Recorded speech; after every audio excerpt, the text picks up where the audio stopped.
తెలంగాణ రాష్ట్రంలో శాంతి భద్రతలు గాడి తప్పాయి. మహిళలపై జరుగుతున్న వరుస అత్యాచార ఘటనలు ఆందోళనకు గురిచేస్తున్నాయి. తాజాగా ఒకే రోజు రాష్ట్రంలో 4 అత్యాచార ఘటనలు జరగడం ప్రమాదంలో పడిన మహిళా భద్రతను సూచిస్తున్నాయి. గత బీఆర్ఎస్ పాలనలో విమెన్ సేఫ్టీ స్టేట్గా పేరుగాంచిన తెలంగాణలో ఇప్పుడు దారుణమైన సంఘటనలు జరుగుతున్నాయి. హోంశాఖను తన వద్దే ఉంచుకున్న సీఎం రేవంత్ రెడ్డిపై సర్వత్రా విమర్శలు వెల్లువెత్తుతున్నాయి. అసలు తెలంగాణలో పోలీస్ శాఖ అనేది ఉందా అని ప్రజలు ప్రశ్నిస్తున్నారు.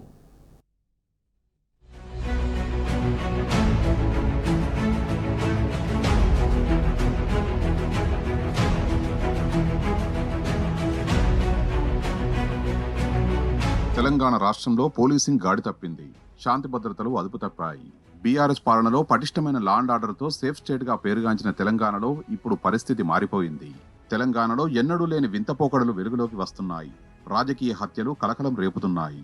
రాష్ట్రంలో జరుగుతున్న వరుస అత్యాచారాలు మహిళల భద్రతను ప్రమాదంలో పడేస్తున్నాయి. మహిళలపై లైంగిక వేధింపులు, అత్యాచారాలు ఇటీవల కాలంలో గణనీయంగా పెరిగిపోతున్నాయి. మహిళలు ఒంటరిగా బయటకు వెళ్లాలంటే భయపడే పరిస్థితి దాపురించింది. రాష్ట్రంలో ఒకే రోజు 4 అత్యాచార ఘటనలు జరగడంపై సభ్య సమాజం సిగ్గుతో తలదించుకుంటున్నది.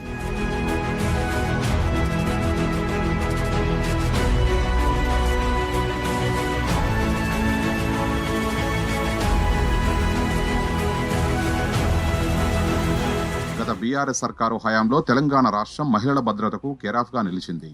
కానీ కాంగ్రెస్ గద్దెనెక్కిన తర్వాత సీన్ మారిపోయింది. 7 నెలలుగా రాష్ట్రంలో పోలీస్ వ్యవస్థ గాడి తప్పింది. మహిళలపై అత్యాచార ఘటనలు విపరీతంగా పెరిగిపోయాయి. తాజాగా 24 గంటల వ్యవధిలో 4 అత్యాచార ఘటనలు జరగడం అందరినీ షాక్కు గురిచేసింది. హైదరాబాద్ నగరం నడిబొడ్డున వనస్థలిపురం పిఎస్ పరిధిలో ఓ సాఫ్ట్వేర్ ఇంజనీరుపై సామూహిక లైంగిక దాడి జరిగింది. అమెజాన్ కంపెనీలో పనిచేస్తున్న ఓ యువతిని ఎడ్ల గౌతమ్ రెడ్డి పార్టీ పేరుతో హోటల్కు తీసుకువెళ్లి బలవంతంగా మద్యం తాగించాడు. స్పృహ కోల్పోయిన యువతిపై గౌతమ్ రెడ్డితో పాటు అతని మిత్రుడు శివాజీ రెడ్డి కలిసి సామూహిక అత్యాచారానికి పాల్పడ్డారు. ఈ ఘటనలో గౌతమ్ రెడ్డిని అరెస్టు చేసిన పోలీసులు శివాజీ రెడ్డి అరెస్టు విషయంలో తాత్సారం చేస్తున్నారు. మొన్నటి వరకు మునగాల గ్రామ వార్డు మెంబర్గా ఉన్న శివాజీ రెడ్డి అధికార కాంగ్రెస్ పార్టీలో యాక్టివ్ కార్యకర్తగా పనిచేస్తున్నాడు. రాజకీయంగా బలంగా ఉన్న కోమటిరెడ్డి బ్రదర్స్ అనుచరుడు కావడం వల్లే పోలీసులు అతని విషయంలో అలసత్వం ప్రదర్శిస్తున్నారని అనుమానాలు వ్యక్తమవుతున్నాయి. మహిళలపై అత్యాచార ఘటనల విషయంలోనూ రాజకీయ అండదండలున్న నిందితుల్ని ఉపేక్షించడంపై యావత్ తెలంగాణ మండిపడుతున్నది.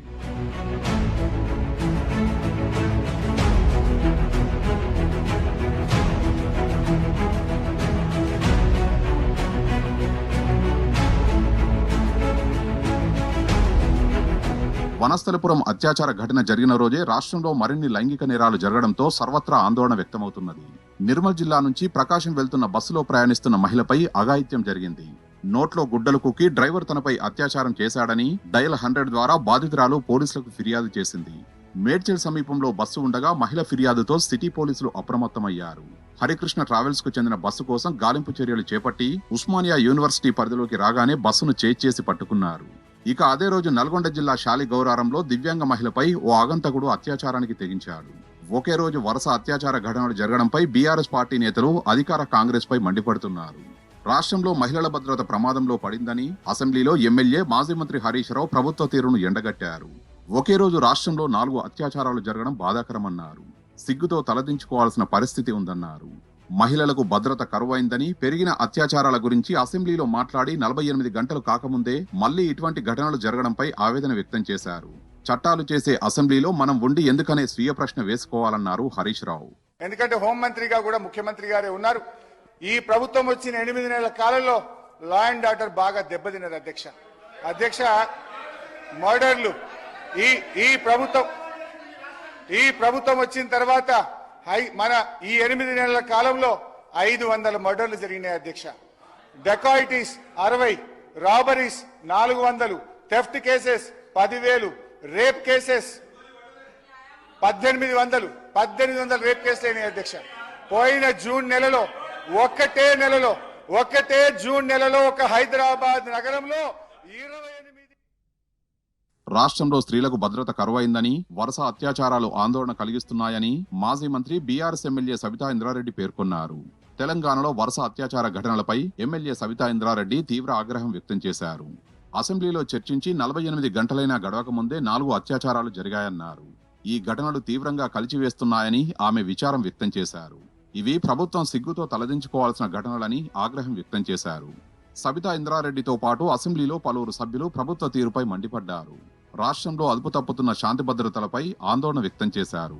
హోంశాఖను తన వద్దే ఉంచుకున్న CM Revanth Reddy law and ఆర్డర్ను గాడి తప్పుతుంటే ఏం చేస్తున్నారని ప్రశ్నించారు.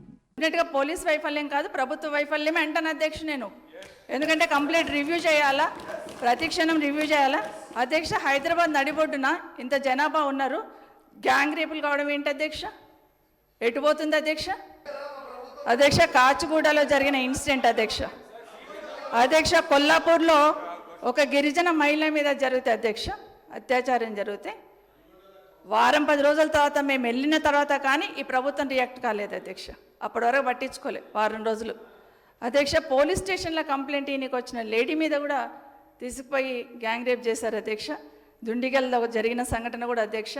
అన్నిటికన్నా ముఖ్యంగా అధ్యక్ష, హైదరాబాద్లో మన మలక్పేటలో రోడ్డు మీద, మెయిన్ రోడ్ మీద ఉండే ఈ హాస్టల్ అధ్యక్ష, బ్లైండ్ స్కూల్ అధ్యక్ష.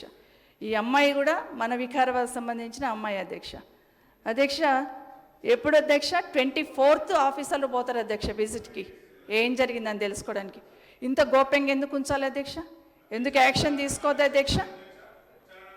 మర్డర్స్ ఒక 500, డెకాయిడ్స్ ఒక 60, రాబరీస్ ఒక 400, దోపిడీ ఒక 3200, దొంగతనాలు ఒక 10,000, కిడ్నాప్ కేసెస్ ఒక 1000, 1800 మందికి రేప్ కేసెస్ అధ్యక్ష. అంటే ఇవి ఓవరాల్గా చెప్తున్నా అధ్యక్ష. ఈ 6 నెలల్లో 1,20,000 కేసులు రిజిస్టర్ అయినాయి అధ్యక్ష. ఇవి ఎందుకైనా నేను అడగను అధ్యక్ష, కానీ పోలీస్ డిపార్ట్మెంట్ది నిఘా అనేది ఉండాలని కోరుకుంటాం అధ్యక్ష. 7-8 నెలల క్రితం తెలంగాణ రాష్ట్రం శాంతి భద్రతలకు కేరాఫ్గా నిలిచింది. అయితే కాంగ్రెస్ ప్రభుత్వం వచ్చిన తర్వాత పరిస్థితులు అదుపు తప్పాయి. ఇటీవల వరుస అత్యాచారాలతో మహిళల భద్రతకు ప్రమాదం ఏర్పడింది. ఇక సైబర్ నేరగాళ్లు, దోపిడీ దొంగలు, హంతకులు చెలరేగిపోతున్నారు. చిన్నారులపై లైంగిక దాడులు, హత్యలు పెరిగాయి. ఎస్సీ ఎస్టీలపై దాడులకు లెక్క లేకుండా పోయింది. గత 6 నెలల్లో తెలంగాణలో క్రైమ్ రేట్ విపరీతంగా పెరిగింది. జూన్ నెల 14న హైదరాబాద్లో ఒక్కరోజే 5 హత్యలు జరగడం కలకలం సృష్టించింది. పాలమూరు జిల్లా ఫ్యాక్షన్ రాజకీయాలకు అడ్డాగా మారింది. కాంగ్రెస్ గెలిచిన తర్వాత జిల్లాలో జరిగిన రాజకీయ హత్యలే ఇందుకు నిదర్శనం. శాంతి భద్రతల్ని గాడిలో పెట్టకపోతే హైదరాబాద్ బ్రాండ్ ఇమేజ్ పడిపోవడం ఖాయమని పలువురు నిపుణులు హెచ్చరిస్తున్నారు. ఇదే జరిగితే రాష్ట్ర ఆర్థిక వ్యవస్థపై పెను ప్రభావం పడుతుందంటున్నారు.